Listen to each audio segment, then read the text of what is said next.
मी Valmik Karad Kaij police स्टेशनला खोटी खंडणीची फिर्याद दाखल झालेली आहे। मला अटकपूर्वचा अधिकार असताना मी CID ऑफिस पुणे पाषाण रोड इथं सिलेंडर होत आहे। संतोष भैया देशमुखांचे जे कोणी मारेकरी असतील त्यांना अटक करावी व त्यांना फाशीची शिक्षा द्यावी। राजकीय दोषापोटी माझं नाव त्याच्याशी जोडलं जात आहे।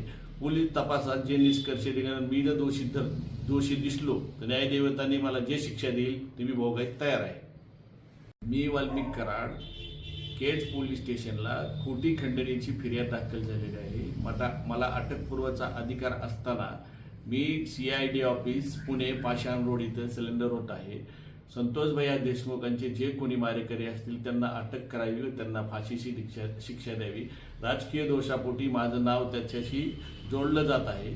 पोलीस तपासात जे निष्कर्ष निघाले मी जर दोषी दिसलो तर न्यायदेवतांनी मला जे शिक्षा देईल ती मी भोगायला तयार आहे। मी वाल्मिक कराड केज पोलीस स्टेशनला खोटी खंडणीची फिर्याद दाखल झालेली आहे। मला अटकपूर्वचा अधिकार असताना मी CID ऑफिस पुणे पाषाण रोड इथं सिलेंडर होत आहे। संतोष भैया देशमुखांचे जे कोणी मारेकरी असतील त्यांना अटक करावी व त्यांना फाशीची शिक्षा द्यावी। राजकीय दोषापोटी माझं नाव त्याच्याशी जोडलं जात आहे। पोलीस तपासात जे निष्कर्ष निघाले मी जर दोषी दिसलो तर न्यायदेवतांनी मला जे शिक्षा देईल ती मी भोगायला तयार आहे।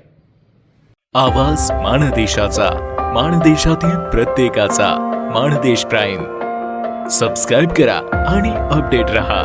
नवीन व्हिडिओच्या नोटिफिकेशनसाठी बेल आयकॉनचं बटन दाबा। धन्यवाद।